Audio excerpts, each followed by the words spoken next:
président wax ci loolu. ci économie man li ma jotoon a wax mooy. le président de la République ak gouvernement am présenté nañu au mois d'août un programme de redressement économique. plan de redressement économique boobu ñu gis ni que amul volet économique mooy réforme économique yi may wax par exemple amu ko ci woon.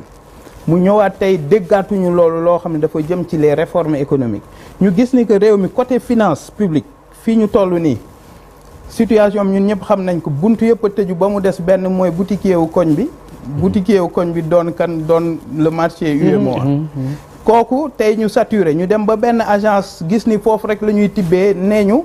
léegi même agence boobu nee na yéen secteur bancaire bi léegi dama leen di dégrader parce que vous êtes surexposé sur l'État. ma jàpp ni que être président de la République dafa mel ni moom gisul problème boo xam ne nar na ñëw wala bokk bëggu ci wax. waaye lu am solo ba am solo mooy que ni je pense que wax nañ ko waxaat ko 2026 mars bii di ñëw am nañu ay échéances yoo xam ne war nañu ko fay yu bëri. ci eurobond yi te contrairement ak marché financier sous-régional nga xam ne ñoo ngi arrivé di refinancer suñu dette banques yi di dugalaat li ñu leen amel ci ay titres mais sur le marché des eurobonds aujourd'hui ñii nga xam ne buñ ci tollee dañ leen war a fay koppar remboursé ñooñu xëy na duñu nangu ñu refinancer dette bi parce que ministre de l'économie sax déggeen ngeen ko assemblée mu ne le plus gros enjeu c'est de refinancer la dette or ñooñu dañuy déglu FMI est-ce que aujourd'hui tey jii nii le fait que amaguñu programme ak FMI est-ce que aujourd'hui le fait que agence de notation yi yéegaluñu wàccee suñu notation est-ce que bu ñu yeggee ci àpp ba muy mars 2026 par exemple est-ce que yor nañu koppar liquidité bi nga xam ne war nañu mën a permettre ñu fay ko loolu pour l'instant c'est l'avenir qui nous le dira mais li ñu gis les indicateurs macroéconomiques les indicateurs financiers yi ñu gis nañu que 2026 ak nii ñu tàmbalee ni ak lii ñu dund 2025 gisuma comment on peut s'en sortir sauf si on nous annonce des réformes yoom ñu càmbar koo xam ni que lii mën na nekk d'accord parce que lu ñu war a éviter simplement Pape Ngagne mooy suul bukki sulli bukki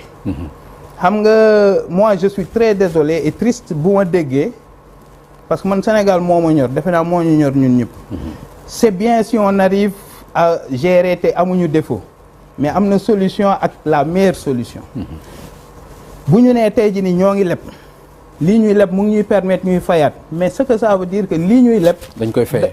lii ñuy leb normalement dañ ko waroon dugal ci investissement léegi dugaluñ ko ci investissement ñu ngi dugal benn lii ñuy leb waaw naam ñu ngi arrivé di lever ay fonds mais li ngay lever c'est plus cher que li nga doon lever est-ce que Sénégal bu amoon beneen choix dina lever sur le marché sous-régional comme ni Côte d'Ivoire di ko defeewul ni Bénin defeewu ko Togo defeewu ko keneen Sénégal rek moo dem à ce rythme parce que amuñu accès aux marchés internationaux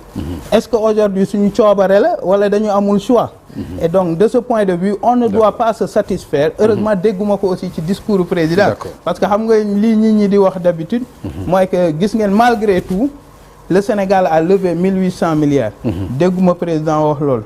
parce que effectivement j'aurais été déçu d'entendre le président dire que malgré parce que les 1800 milliards qu'on a levés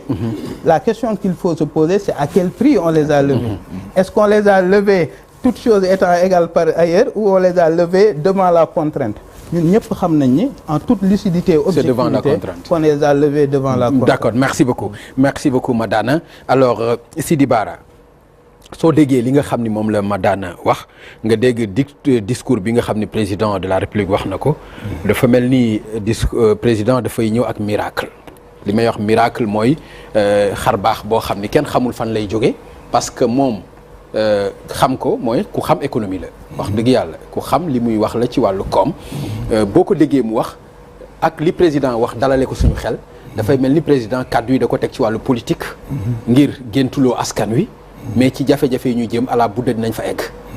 fan nga ñu mën a lan nga ñu mën a leeral ci président de la République fan la jëlee koppar yi war a ñëw ci biir réew mi fekk fi bor yi nga xam ni moo fi nekk merci beaucoup Pape Ngagne xam nga nee nga Madani expert économique la man nag yàlla dafa def damay dund ci réew mi ci ak benn façon mooy je gère le réel maanaam li nga xamante ni moom lay dund li nga xamante ni moom la population yi di dund li nga xamante ni aussi état bi mi ngi koy def président bi jiite ko nekk un homme transparent parce que boo dégloo discours am déjà Madani sax foofu da nga may gën a conforter ci ma am confiance ci président de la république parce que maanaam deful triomphalisme wutul buzz ndax nee nga am na yoo xamante ni dafa diggee woon na ko mu def ko te daf bii discours bi nekku fi naan maa leen diggoon lii def naa ko maa leen diggoon lii def naa ko loolu mooy xam na ni bu jàkkaarloog sénégalais yi li mu wax ak ñoom loolu mooy yéeneem yàlla def na sottal na ko nekkul ci triomphalisme ba yow waxu ko mais yow mi toog ci plateau bi yaa ko koy waxal donc jàpp naa ni nga lim ci nag yu bari yoo xamante ni daf ko waxoon daaw def ko mais waxu ko beneen bi ci des aussi nga wax ne am na yoo xamante ni daf ko répété 2 fois nga ni daf ko répété 2 fois mooy waxoon na ko 4 avril ñëwaat na waxaat ko muy yi nga xamante ni antoogul donc ça veut dire que le président li mu digg woon ak sénégalais aussi bu dee par exemple ni tey délai yi mayu ko par rapport ak ay yenn contrainte wala moo xam pareegul du daf koy fënatal daf ciy jaaraat joxaat sénégalais yi xalaat ak espoir comme quoi ni lii mu diglanteeg ñoom mi ngi ci ba léegi donc kon man ci wàllu boobu awuma ci problème mais surtout li may démarrer mooy fii Madani démarrer Madani mooy discours président bi maanaam dafa démarrer ci gërëm bi muy wax reconnaissance wax les chefs religieux armée sax la commencé ak nos forces de défense wax les chefs religieux wax les chefs coutumiers wax la diaspora wax les travailleurs wax le sénégalais le citoyen ordinaire loolu mooy kuy rassembler loolu mooy def waxu nation lay wax maanaam yow nga démarrer ce discours ci reconnaissance te reconnaissance boobu tegoo ko ci ay considération politique wala religieuse wala économique nga démarrer ci tout frange yi nga xamante ni tey ñoo ŋànk réew mi muy armée muy chef religieux yi muy chef notable yi muy la diaspora muy les travailleurs muy le citoyen kooku mooy xam nga ni yow da nga war a nekk au-dessus de la mêlée ba pare da ngay wax en tant que nation beneen bi ci des aussi te ma gis mu wax ko mooy boo waatee d'habitude da nga koy ragal di ko waxaat moom dafa ñëwaat ci son serment boobu li nga ciy jàngat mooy lan constitution république égalité des citoyens devant le peuple donc pratiquement man li may rafetlu dans son discours mooy esprit rassembleur boobu te loolu mu waatoon jël la république teg ko au-dessus de tout teg ko ci au nii moom ci lay xëy ci lay gont beneen bi ci des aussi mu wax ko au début wax ko à la fin mooy lan préserver la paix bi am au niveau national loolu li may jox mooy dalal xelu président boo xamante ni am na sens responsabilité tout en étant ferme xam na ni dañ koo dénk xam na ni ñi ko dénk ñi ngi toog di ko xam na ni moom dafa war a jaamu soxlay sénégalais yi mais aussi dafa war a boole sénégalais loolu muy loo xamante ni lu ma rafetlu la maintenant nekkul aussi ci di dramatiser xam nga mënoon na fi nekk di wax la situation bi mu fi fekkoon loolu wax na ko mënoon na cay jaaraat parce que situation yooyu ba tey jii nii daf fee nekk mais président dafa transparent ak son peuple dafa am phrase bu mu jotoon wax mu ni bi ñu defee diagnostic nos marges de manœuvre financières sont presque inexistantes muy lu mu wax ak sénégalais yi wax leen ko carrément nekkul nag di maanaam naan di tiital sénégalais yi dafa def benn examen de la situation. léegi li ma ci bëgg a xam mooy. jafe-jafe yooyu dafa jeex. non Pape non mais dama bëgg a xam rek. damay développer ci li mu wax te c'est important. waaw parce que maanaam bu defee discours à la nation ñu nekk ci ouverture bi yaakaar naa ni dafay baax ñu nit ñu jàngat li nga xamante ni exactement wax na ko parce que bu dee dafa ñëw fekk fi ay contraintes taxawaatu ci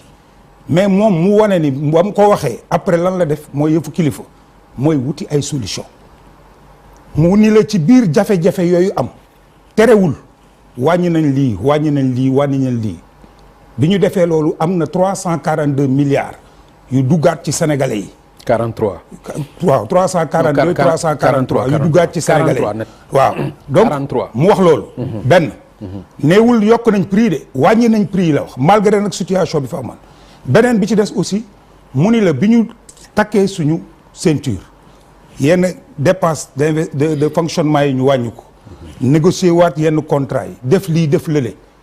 indi bonne gouvernance bu dëgër jubal jubante bi muy wax nga xamante ni maanaam ci éthique gu gouvernance la mu ni la danañu permettre ñu am 700 et quelques milliards yu ñu mën a investir en 2026 mooy donc koo xamante ni ñëw nga fekk fi situation bi nëbboo ko sa réew mais nekkoo fi naan leen fu ñu jëm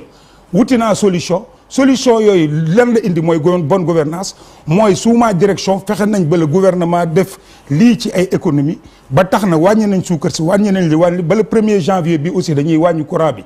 dañuy wàññi électricité bi dañuy wàññi carburant bi ba pare projeté wu ak yow ci en 2026 ba pare nag de manière très claire les documents sont là wax au niveau de la santé lan la ci def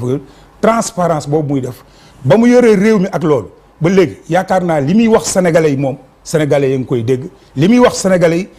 yi ngi koy gëm parce que nag Sénégal malgré tout ça amuñu défaut de paiement consolider na les bases yi fi nekkoon ñi ngi fay les dettes yi ñu fi nekk ñi ngi fay les salaires les services publics aussi ñi ngi fonctionner comme nañ daan fonctionner. même bu ñuy leb ñi ngi koy fay. non maanaam dama ni. même bu ñuy leb di fay ñi ngi fay. non du da ngay leb di fay. xam nga tey Pape bi Sénégal nga yàgg a suivre la scène xëy na jamonoy Senghor yaa ngi doon suivre mais bu Abdou Diouf ak bu Ablaye Wade ak bu Macky Sall yaa ngi doon suivre waaw boobu ba léegi mosoo gis gouvernement bu fonctionner 2 ans boo xamante ni déggoo Banque mondiale déggoo FMI ñun la dugal nañ fi dërëm. te sous la direction sous la direction du président de la République. mais du ci coobare gouvernement bi. gouvernement bu sañoon non du ci coobare mais la preuve kii daf ne la léegi xamul lu tax président waxul ci FMI. d'accord mais ma ne malgré tout ça. yooyu yëpp daan am ci jamonoy Macky Sall. di am ci jamonoy président Abdoulaye Wade. situation boobu amul président fekk fi aussi une situation bu mu décrire Sénégalais yi comme wax leen ko en cette expression. les marges de manœuvre économique sont inexistantes. mais tey mu téye réew mi téye bu ko permettre mu mën a wàññi yenn prix yi. téye réew mi téye bu ko permettre mu ñuy fay salaire yi. les services publics di fonctionner normalement. bor boo xamante ni bu président Macky Sall la wala bu Abdoulaye Wade li boru Sénégal la ba tey mu koy fay.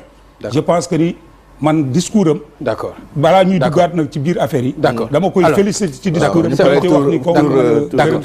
d'accord merci beaucoup Sidi